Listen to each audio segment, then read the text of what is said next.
Chat.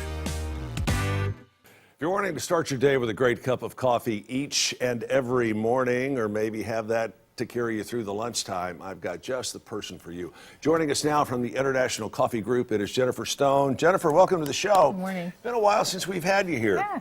You brought a lot of props here dealing with coffee, including a huge bag of coffee beans. Now, we're going to talk about some of the different varieties you have here.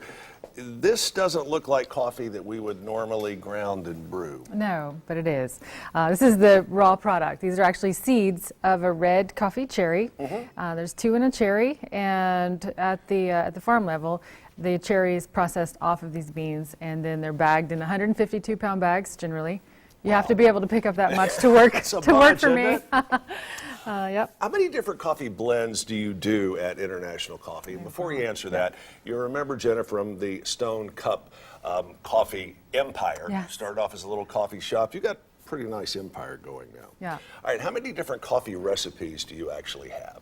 We probably roast, I would say, around 20 different coffees, blended in a few different ways. We like to really focus on what I call single origin coffees when possible, and that's really highlighting one particular coffee from just one farm and the flavor notes that it brings to the table. And then if we're trying to meet a profile consistently, we can blend some coffees together like we do for our Fleetwood Coffee to make sure we're consistent. And the Fleetwood Coffee, you guys have just recently brought back into the market. I didn't know until you and I were talking that the grandson of the founder of Fleetwood Coffee actually lives here in town. Yeah, absolutely. George McGee, nickname is Frog McGee. You may Right. have heard of him. His grandfather, Henry King, started Fleetwood Coffee down here on King Street in 11th back in 1925 and grew it to a huge business, doing over 100,000 pounds a week of coffee shipped all over the U.S., primarily in the Southeast. They also had a second roaster in Greensboro. But they grew a really nice brand and sold it ultimately to Coca-Cola in 1969. And so George McGee had the vision to resurrect this brand of coffee. Right. And so we reacquired the brand and the name and brought it back to life, brought it back to market. We spent about a year and a half with R&D, making sure we got the look and feel right, speaking to the heritage, but being fresh and new, really contemporary packaging with a zipper. And anyway, so really nice coffee. I took my, sorry. No, go. You're great. I was just going to illustrate here that this is well, sort of coffee, but it's not anything compared to what you guys have here. What goes into making a really good cup of coffee? Take us through the basics. Does water make a difference? It does. It absolutely does. You want to use filtered water for odor and flavor, but not distilled water. You need the minerals to pick up the flavor compounds in the coffee. Right. But this is an example of the coffee you just threw in the floor. So you can see there's black beans, moldy beans, rotten beans. Yeah. Well, this is still called Arabica coffee, and a lot of people are used to this buzzword that equates with quality. It actually necessarily doesn't. I mean, there's even, I promise I didn't stage this. There's corn in this coffee. It's not very processed. And like this beautiful green, uniform, even coffee, all that results in the cup. And I say to people, if you went to the apple bin in your grocery store and these were the apples, would you pick them and eat them? No, you wouldn't. You would go for the nice apples. Sure. And so you want that in your coffee. We have some video that we're going to show you periodically throughout the rest of the interview here about you guys actually doing the roasting and the processing of it at your facility over on, or just off of Amnicola Highway. Right. When I went over there a few days ago, I was absolutely flabbergasted. You guys are making a lot of coffee over there. Yeah. Where's the best coffee in the world come from other than International Coffee Group? Right. If you had to nail it down to a country. A country, okay, I can do that.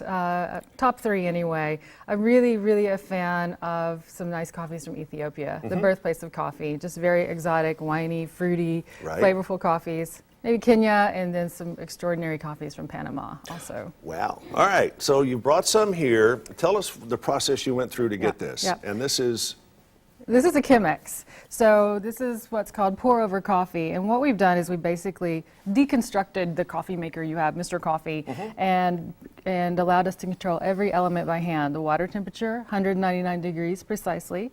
The grind of the coffee.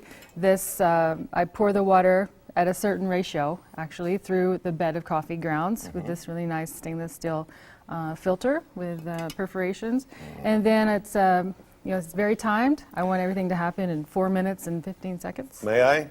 Yes, absolutely. Okay, I'm going to let you hold this because I probably would drop it. This is very strong. That's so, okay. Okay. This time of the day, I need something that's very strong. How do you tell, you hear a lot about diamonds being graded on the 4 C's, cut, clarity, carat weight, and color. How do you grade coffee? I'm glad you asked. So I'm actually a licensed quality grader in coffee, a licensed Q grader, which is like a sommelier in wine, but for coffee. And I also travel the world as a Cup of Excellence, an international Cup of Excellence judge. So, yeah. Good stuff. Yeah, it's Good nice. stuff. That's the, anyway, I'll tell you in a minute. But so we grade it on the quality level, the body, acidity, flavor, finish. And there's less than 1,000 of folks who have your level of expertise The designation, yes. in the world. That's Right. pretty impressive. Yeah. That's pretty impressive. you. All right, as far as the retail end, whether it's Stone Cup or Fleetwood, how many retailers are you all in now? We'll be in about 500 at the end of this month, and then adding another over 1,000 by the end of the year. Wow. So you can find Fleetwood Coffee at Food City and Ingles. We're going into the Bilo stores, which are actually heavy in the Carolinas, at the end of this month, and Right. then also in Food Lion. Wow, that's incredible. Your business, you started it off just as a baby, and now this thing's a monster with a life of its own. Make you feel like a proud mom? I do feel like these coffees are my babies, that's for sure. And Absolutely. I have to tell you, if you drink coffee like a lot of us do, you go through a lot of it. You might as well enjoy it. You can certainly do that here. easy The enough. Fleetwood Coffee brands are easily available, along with the Stone Cup brands are still out and Yep, available, yep, absolutely. obviously. Stone Cup. Let's see. It's just amazing that we have such a huge business here that's still kind of I won't say a kept secret, but wow, you've done extremely well, and I'm proud of you. Thank you. I'm in a hurry in the morning when I'm going out like many of you are. I want my K-Cup. You guys have these in development? Well, yes, we do actually. So we have packaged the Fleetwood coffees, our 2 SKUs, original roast, which is medium, and then a slightly bolder dining car, which actually served on the choo-choo dining cars back in the day. Wow. So it's a little bolder, and it's in the single-serve cups for your convenience. But we've done it. It's still a specialty grade coffee with a value price point, and it's just easily available. And you may also see, if you do some traveling to some of the bigger cities, the 4J Restaurant Group has contracted you to exclusively do their coffee. Absolutely. And these guys don't really have time to go into a whole lot of their pedigree as far as food is concerned, but these are heavy hitters. Yeah, they're some of the top chefs in the world, and definitely in New York City. They have a line of consumer products like sauces and dressings and vinaigrettes, and really nice coffee that we sell all over the U.S. as well. Sounds like a good place to leave it. Jennifer Stone, thanks so much. By the way, we're going to be among the first to wish you a happy birthday. You have a birthday you. coming up I here in a do, I couple of do. weeks, right? Happy birthday. Thank you you. so much. We hope you'll come back and join us here in the coming weeks and talk do. more about maybe some decaf coffee and some flavored coffees and things like that. Nice. You can find out more about Jennifer and what's going on at the International Coffee Group, and it's only a mouse click away on the computer. Jennifer, your website is? FleetwoodCoffee.com. And you can also get in touch with you through StoneCup. StoneCup.com, absolutely. And if you need this coffee for your office, it's available through Purity Water and Coffee Service. All right. Sounds like a plan. It's everywhere. Can somebody here make that call on behalf of our coffee Please. downstairs? That'd be great. Jennifer, thanks so much. My We'll see you pleasure. here in the coming weeks. We will see you after this quick commercial break as Let's Chat continues.